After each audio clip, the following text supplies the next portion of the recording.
Let's start today in Mark chapter 10. Mark chapter 10, this is a passage that we quite often will read in one particular time of year, right after the Feast of Tabernacles generally, but we'll take a look at this passage today. Mark chapter 10, and we'll begin in verse 13. Mark 10, verse 13. We'll read through the whole passage, and then we'll come back and take a look at some aspects of it. Mark 10, verse 13.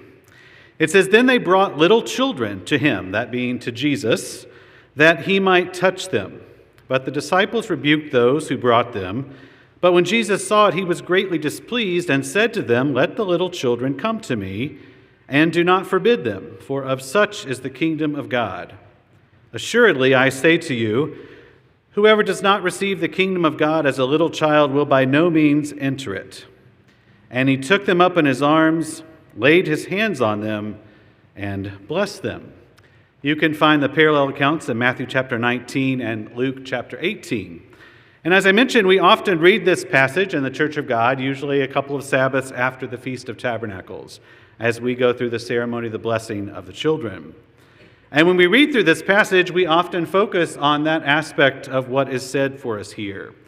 Quite rightly so. It's a blessing. It is a wonderful thing for us to consider that God would extend a very special blessing to young people, that he has such care and concern for the littlest among us and has such love and affection toward them. It's incredibly meaningful, and it's comforting, especially as parents, to realize how much our God cherishes those little children.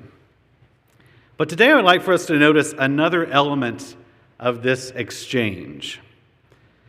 And that is that some of the adults here in this passage were actively blocking young ones who were being brought to Jesus. It's rather jarring if you summarize it that way. Why did they do this? Why did these disciples of Jesus Christ, what prompted them to step in the path of these little ones who were being brought to Jesus and try to block their path? Well, the Scripture doesn't tell us. It doesn't reveal to us what their motivation was. I think that's a bit interesting because so often when his disciples would take action that did not align with God's will and God's purpose, oftentimes Jesus would tell us what they were thinking. But in this passage, he doesn't. We're just told what took place. He doesn't provide us with insight into their inner thoughts and attitudes, what it was that motivated them to step in the path of these young ones. So I ask us, what were they thinking? Why did they do this? I believe that the lack of detail in a passage like this allows us to project ourselves into this passage for consideration. Why would anyone try to hold back young people from Jesus Christ? Would we ever do that? There are a number of possibilities that come to mind if you look at this passage from that angle. It could have been a degree of pride. Maybe the apostles or the disciples at the time, maybe they looked at this and it was a power play and they thought, look, we are important and you're not, so perhaps you should come through us. If you want to talk to him, you should filter your way through us and we'll decide for him. Maybe they were exercising their authority a bit. It could have been vanity. It could have been a desire to be exclusive. Maybe the disciples looked at the situation and thought, Jesus is our rabbi. Who are you to bring your children to him? There could have been a degree of condescension in their approach and their attitude. In their culture, children were not always valued and appreciated. So perhaps there was the attitude of, what are you doing? I mean, get your children out of here. He's got better things to do. All those things, of course, have negative connotations. But it's also possible that the disciples thought that they were doing the right thing. Perhaps they looked at this situation and they were trying to intervene because they had loyalty to their leader. Perhaps they realized how busy he had been on that given day and they were trying to prevent distractions that were being pushed into Jesus' path. Maybe Jesus had been very busy, and they were trying to run interference for him just to protect his very valuable time. Maybe they assessed that Jesus had grown tired. You can read in John 4 and elsewhere that there were times that Jesus would grow weary. So perhaps this was one of those days where his faithful disciples had realized that Jesus was tiring out, and that perhaps they thought he just doesn't have time for the energy of this young group of people. Perhaps they were trying to do the right thing. And we don't know because the Scripture doesn't tell us. But what we do know is that Jesus took their actions very seriously. Notice verse 14. When Jesus saw it, when he saw that his disciples were rebuking those who were bringing these little ones to him, he was greatly displeased. He wasn't slightly irked. He wasn't mildly irritated. He wasn't simply disappointed. He was greatly displeased. This was not a small thing for his disciples to have done. So I ask us, would we ever do this? Would we ever put ourselves in a situation where we would try to block young ones who are being brought to Jesus? Think of all the young people here locally. There are a number here locally, both small children. We watched the recording of the Sabbath school activity last Sabbath from here, and all those little young ones who are being brought up and taught God's way of life. There are a number of teens, and there are many young adults here in the room today. Think about those people in our minds and ask ourselves, would we ever step in their path and try to block their way? Well, I'm convinced that none of us would ever want to do that intentionally. I don't think there's any of us in the room that would say, that sounds good. That's what I would like to do. I don't think any of us would intentionally try to block the path of a little one, whether it's a young person or someone new in the faith, a babe in Christ, if you will, someone that's newly been called by God. It's hard to even imagine that we would consciously make the decision to do that. But I also believe that this may be more common than we might realize at first glance. There are ways that we can unwittingly do the same thing, at least in principle, and we'll explore some of that this afternoon. Among the many traits that Jesus would likely have appreciated about children is their humble, innocent curiosity. Children and young people in general often have loads of questions, tons of questions. If you don't believe me, volunteer to help Mr. Herrick this week with 1B. Spend 2 or 3 days with those little guys, and you'll believe me, they will ask tons and tons of questions. Are we there yet? Are we almost there? Where is the bathroom? Where is my underwear? A frequent question in 1B at camp. Where's the ketchup? Where's the remote? Where is my shoe? Where is that thing? And they'll look at you as though you should know. Where is that thing? You know, the thing that you gave me that goes with that other thing on top of the red thing? Where is that? You gave it to me for my birthday 2 years ago. Where is that thing? And you think, I have no idea what you're talking about. Where does wind come from? Can you see while you sleep? And then there's a lot of very personal questions that oftentimes, in innocence, children will ask very innocently and yet very directly. How old are you? How much do you weigh? I weigh 90 pounds. That's so exciting. How much do you weigh? What's that thing on your nose? Why do your feet stink? And the list goes on of the relatively personal questions that oftentimes are asked from a perspective of innocence. But as those young people grow and mature and develop, other more serious questions will arise. Where does God come from? Most parents will face that question a number of times. Why did my friend die? Why didn't God heal them? How do you resist temptation? And what does that even mean anyway? How do I know if God forgives me? How can He forgive me? One of my personal favorites, how does God get the money from the offering basket? You told me I was giving it to God. Where do they take the money? How does He get that money? Why does the church teach and then fill in the blank? Children have a way of putting you on the spot sometimes with that question. Why is the church so judgy? I don't believe that's even a word, but you'll hear it asked frequently at times. What does this verse mean? And what does that verse mean? Especially if in their minds they feel like they might disagree.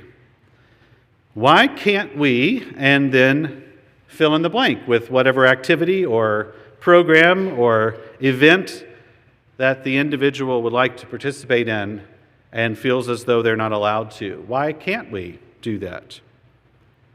If God loves everyone, then why doesn't He go ahead and call them all now? How can that be love? How do you know that God is real? How do you know that God is there? How do you know that this is the true church? And if it is God's church, then why have there been so many disagreements and divisions over the years? How do you know that the Bible is God's Word? And so the questions will go. Well, why is this important for us as people of the body of Christ? Well, I think it's often in asking questions, even openly challenging ideas, it's in that process that young people often make their way toward a commitment to God. And by extension, it is also the way that many of us deepen and strengthen our own relationship with God. And I would propose to you that how we, individually and collectively, how we handle those inquiries can either clear the path forward toward God for that young person, or it could throw up an obstacle in their path that could serve to block their way. And questions can be difficult at times for us to receive and even to answer. Some questions can make us feel uncomfortable or unsettled or even feel a bit threatened at times. And that's amplified when questions stray too close to questions of faith, or if questions that might be presented in a challenging way strike at our core beliefs or the validity of ideas that we've come to cherish and hold dear. It's especially amplified if the question or the concern is delivered a bit bluntly, or perhaps even aggressively, or maybe with a tone that is just a bit offensive or even perhaps disrespectful. There's a tendency in such situations to bristle and to become defensive, and then to use that as a reason to be dismissive of the questions or the concerns that young people might bring up, to just shut it down and ignore it, to slap a label on it, if you will, and then just move on. Culturally, in my own limited experience, and I will acknowledge it's limited, this is not a universal experience, but in my own limited experience, this has been a challenge many times for the modern church. I've seen it in my own life, where I've asked a question and had it sort of shunted aside or dismissed. And that can prove to be very discouraging and frustrating and even confusing for a young person that's trying to make their way in a path that hopefully would lead them to God. And if they ask a question or express a concern, and to have it sort of dismissed and left hanging there without an answer. I've talked to a number of young people over the last many years, both teens and young adults in the church, who have struggled with exactly this type of situation, where they wrestle with and grapple with the idea of feeling as though there are obstacles and barriers presented to them when they're trying to ask a question or discern their pathway forward. Some have mentioned they've been made to feel small or daft or disrespectful or even insignificant and rebellious because they asked a question or they presented a concern or expressed a lack of clarity about a principle of truth. And there are a number of factors that may play into this, just as I believe there were likely several factors that prompted the disciples here in Mark chapter 10 to rebuke those who were bringing children to Jesus. I would imagine if we were to survey the disciples in the kingdom and ask them about this moment, if they remember what they were thinking, they'll tell us a number of things that they were thinking about why they chose to respond this way. This isn't meant as criticism toward any one person or group, but my goal today is to motivate us to evaluate and hopefully to reflect a bit on where and how our individual actions might impact this phenomenon. See, I believe that the principle of let the children come can be viewed in a broad way. It's a theme that echoes through and across a number of Jesus' more famous teachings. Indeed, establishing and supporting an environment, and by that I mean a church environment that is welcoming and conducive for spiritual growth among our young people, is both an individual and a collective responsibility that we as Christians should shoulder together. If you read the letters to Timothy and to Titus, there is a distinct emphasis on the congregational effort to support and to strengthen and to encourage and edify one another.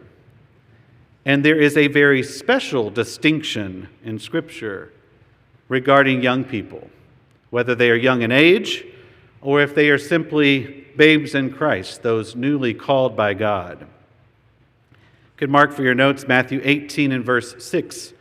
I'll just read it to you from the NIV version. It's a famous passage, and Jesus says, "If anyone causes one of these little ones, those who believe in me, if anyone causes them to stumble, it would be better for them to have a large millstone hung around their neck and to be drowned in the depths of the sea." Jesus uses strong language when he talks about how we as individuals would interact with those young people, whether they are preteens or teens or young adults or those newly called by the Father. I believe it merits serious consideration by us as Christians as how we handle those very unique situations. So in the sermon this afternoon, I would like for us to examine what we can do individually to contribute to an environment that both supports and encourages thorough, meaningful engagement with young people as they have questions and concerns about God, about His truth, and about His way of life. And I know that's a mouthful, so I'll kind of summarize it. Let's take a look at what we can individually do, what individual contributions we can make to broadly help establish a meaningful engagement with young people, something that would reach all of those that God is working with and calling.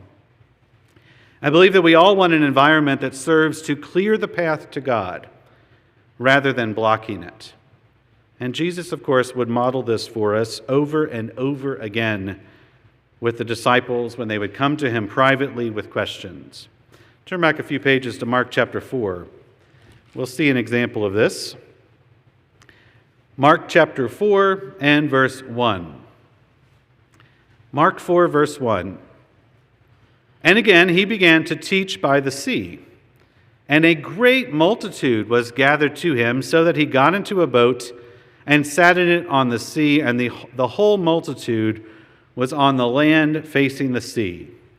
Then he taught them many things by parables, and said to them in his teaching." And he goes on and presents what we know of as the parable of the sower. Christ shares this with the great multitude. So many were there, he's out in the boat, just off the shore, speaking to this large crowd. And he shares with them many things. Drop down to verse 10. It says, "But when he was alone, those around him with the 12 asked him about the parable." So we see that later, when he's alone with his disciples, with that close group that he was working with, they came to him and they asked him, "Tell us what these things mean. What did you mean when you taught this parable?" and the various other things he may have taught them that day. And beginning in verse 10, Jesus begins to explain to them the answer. "This is what I meant." He didn't rebuke them for asking the question. He took the time to give them a thorough and complete response. This would be a consistent and regular part of their relationship. Even after Jesus' resurrection, you can read Acts chapter 1, and you'll see that the disciples were still asking Jesus questions. And Jesus was still patiently providing them with a response and guidance and direction that would move them forward toward the kingdom of God. So what can we do? What can you do? What can I do to help clear the path to God for our young people and for those that God will be calling? We're going to look at 4 points today, or 4 concepts. These are not listed in chronological order. It's not step 1, step 2, step 3. These are just 4 concepts that we can think about and that we could implement and apply, hopefully simultaneously, in our own lives as we interact with young people and as we work to help those individuals that God will be calling to his way of life. So concept number 1, if we want to help create this environment that supports meaningful engagement, we must train ourselves to listen. We must train ourselves to listen. I say train because this does not come naturally to most people in the human family. Listening is not the most common trait that occurs without effort and forethought. This means that we will actively listen, which means to listen fully, to allow others to finish their thoughts, generally without interruption, offer eye contact, lean in a bit, ask for clarification. It really comes down to a heart issue when we're talking to others. True active listening expresses love and outgoing concern for the individual who's posing the question. Stephen Covey famously said, "Most people do not listen with the intent to understand. They listen with the intent to reply." And that's a common theme that you'll see across cultures and demographics across the world. In many conversations, people are listening and already thinking how they're going to respond, as opposed to how they might be able to help, to truly listen, to really get what the person's trying to ask or say. It takes discipline to really listen. We have to train ourselves not to jump in with a quick, decisive smackdown when a young person might ask a question. Let's take a look at Proverbs 18. We'll see this principle in the Proverbs. Proverbs 18 and verse 13. Proverbs 18, verse 13. It says, "He who answers a matter before he hears it." And the implication is it's not just physically hearing it, but it's the idea of listening to really hear what the person is saying. He who answers a matter before he hears it, it is folly and shame to him. And this is tough to do, especially regarding questions of faith or core beliefs or cherished ideas.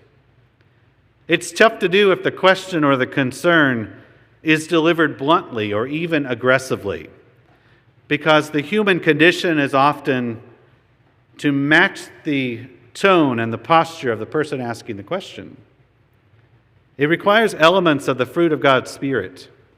It requires love and patience and kindness, gentleness and self-control to listen, to bite our tongues perhaps, and to listen, to clearly understand what's being asked.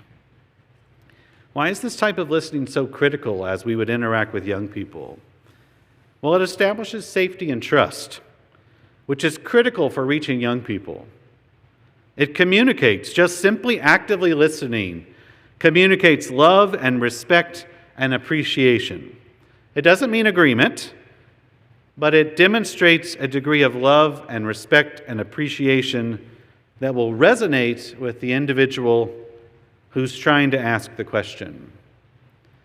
Allowing others to express a complete thought can be a powerful tool when you're working with young people. Because sometimes young people, being drawn to God, they may need to ramble a bit to get their own thoughts organized. It may take patience to listen long enough to allow them to be clear on where the concern and the confusion might be rooted. I would submit to you that if we want young people and those newly called to have a clear path ahead of them, we need to take the time to listen. And as a side benefit, if we learn to listen actively, it will help prepare us for future roles of service, both in this life and also in the kingdom to come.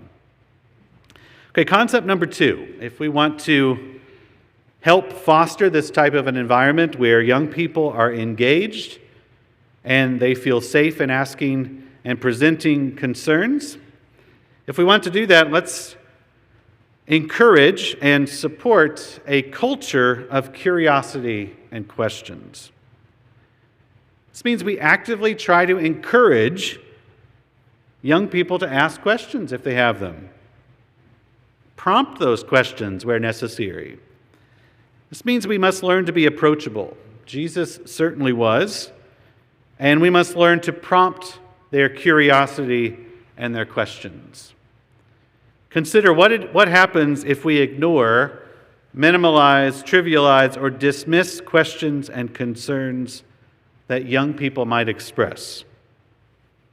Well, it sends a clear signal that we're not interested. I can share a personal example. When I was a young boy, I was probably 12 years old maybe, and our family, we always got to services, an hour or so early, and we stayed until closing. And I remember I was there with a group, so if you're there that early, there weren't many people in our peer group who were also there. So if you wanted to talk to anyone as a young boy, you went to the group of middle-aged men, maybe, who were talking about world events and everything else that was going on. And so I walked up and joined this conversation. And by joining the conversation, I mean I stood awkwardly and sort of listened. And someone said something, I don't remember what the conversation was about, and I had something to add. So I worked it all out in my head, how I was going to say it. I don't remember what it was. It probably wasn't that brilliant. But I worked out what I wanted to ask, and I waited for a pause in the conversation, and out it came. And it was just hammered about how dumb of a question this was.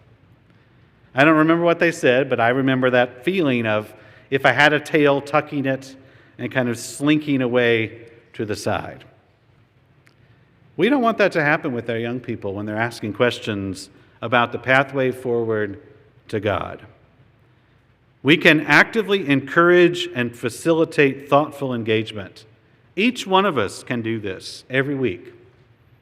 We can talk to those young people, whether they are 6 years old or 16 years old or 26 years old. Youth gets older and older the older I get.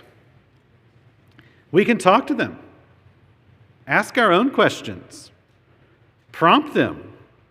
Make an effort to draw young people into these discussions. We find this in Jesus' example as well. Notice John chapter 16. Jesus would model this behavior for us. John chapter 16. The context for this passage, of course, was on his last Passover evening when he was a physical individual. And of course, we know the story with that last Passover. Jesus is there with his disciples, and as is recorded for us, he would share with them a number of huge truths that he would tell them in advance at times that they would not understand this yet. They wouldn't fully understand it until God would send the Holy Spirit as a gift at Pentecost. But notice this one example in John 16 and verse 16. He says, "A little while, and you will not see me. And again a little while, and you will see me, because I go to the Father." Now we understand, because we have the benefit of hindsight here, we understand what Jesus was talking about. But it's clear that the disciples had no idea what he meant. Verse 17. Then some of the disciples said among themselves, "What is this that he says to us? A little while and you will see me. You will not see me. And again a little while and you will see me. And because I go to the Father?" So they're talking among themselves and saying, what is he talking about? What does this mean? They said therefore in verse 18, "What is this that he says, a little while? We do not know what he is saying." So here we find his disciples being taught by the greatest teacher that ever lived, and yet they didn't get it. They wondered among themselves. And young people do this all the time. I know of a group that will text each other during services and ask themselves questions. Do you have any idea what that guy just said? But notice they did not ask Jesus at this point. They wondered among themselves. They kept it to themselves. And I would propose that this likely happens all the time with young people. They have questions. They have concerns. They may even have situations where they disagree and they're not sure why. Are we paying attention to recognize that in real time? Well, Jesus was. Notice verse 19. Now Jesus knew that they desired to ask him. And what did he do? He didn't say, well, if they have the gumption, they'll come up and ask. If they work up the courage, I'll be happy to talk to them. What did he do in verse 19? Jesus knew that they desired to ask him, and he said to them, "Are you inquiring among yourselves about what I said?" Jesus prompted them to ask the question. He saw that there was confusion, there was a lack of understanding, and he didn't just say, well, that's on them. He recognized that there was a point of concern here, and he said, look, ask. That's a skill that we can all develop. It requires that we be attentive, that we have love and care and concern for those young people that God has blessed us with. But that's a skill we can all learn. We can choose to be present and to recognize that, and where necessary and where needed, to prompt them to ask what's on their mind. Sometimes with young people, questions come out as statements or declarations. It may not even be phrased as a question. And sometimes those statements can be raw and emotional. I'll give you an example. I don't think God exists. That's a statement that is raw and emotional. And there's also a million questions behind that statement. How would we handle that type of situation? Well, as followers of Jesus Christ, let's do our part to gently probe, to begin to ask and to prompt them to ask the questions that they're wrestling with and grappling with. And for young people who are here today and who are listening, if you have questions or a lack of clarity, I would encourage you to ask. Ask. Find someone that you can ask, someone that will listen, and then ask. And the same would be true for all of us. Where we have questions, let's ask. It requires humility and openness to express something that we're not sure of, but ask, because we should get the help that we need. Learn to ask or to share ideas thoughtfully and respectfully and lovingly. The week I was putting this message together, a dear friend of mine called that week and he wanted to talk about something. And when he was wrapping up the conversation, I said, look, I want to ask you something. And I had been studying and mulling something that I didn't feel like I had a clear answer on. And I asked him, look, this is what I've studied, and this is what it seems to say. I'm not sure this is right, though. Can you give me some guidance? And he did. He gave me a fresh, clear, instructive guidance and pointed me to a couple of other scriptures that I had not thought of. And that's priceless, brethren. We can each make a difference for those young people in the room and for those that God will be calling as he begins to draw people to the truth. And as a side benefit for all of us, this helps us to grow to be like Christ, just as we see here in John chapter 16. It can help all of us to see things from a new and a fresh perspective. It can help us all to be better prepared to help those that we will be helping in the future. So let's help clear the path for young people by encouraging and supporting a culture of curiosity and questions. Okay, this brings us to concept number 3. Concept number 3. That is, when questions or concerns or a lack of understanding surface, and they will if we are actively listening and if we are actively supporting a culture of curiosity, there will be questions and concerns and points where there's a lack of understanding that are going to rise to the surface. And when that happens, we must be both willing and able to provide clear, engaging, balanced answers and advice. We have to be both willing to do so, which means we're willing to take the time to invest, but we also have to be able, which means our own spiritual house has to be in order, that we would be able to provide clear, engaging, balanced answers.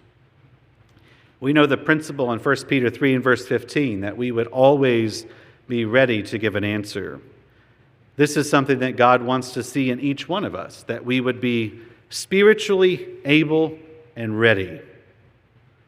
And I'll say again that there can be a tendency, however, to bristle at questions or to simply squash or dismiss a question completely if it comes too close to something that we hold dear, or if it's delivered in a way that is perhaps not as respectful as we would like to see. And while it is appropriate in limited situations, more on that later, generally, though, this is not the case. Generally, we should be willing to take the time to answer. So how do we do this? How do we provide clear, engaging, balanced answers when young people learn that they are safely able to come to us with a question? Well, there's a number of things that we could do. I'll just mention a few for your consideration. One of those is that we must be willing to say, I don't know. We have to be willing to say, I don't know. This accomplishes a number of things. It demonstrates humility, and it also reflects the true status of things. There are some things we simply do not know. Not everything has been revealed yet. And it is far safer to let God be in front when we're trying to provide a response. A genuine, I don't know, coupled with an obvious faith and trust in God, can be a powerful example for young people. As a father, there are many times I've told my own kids when they've asked loads of questions, and I've had to say, we just don't know. God doesn't say, so we'll have to ask him in the kingdom. And there are many things where that's the truth.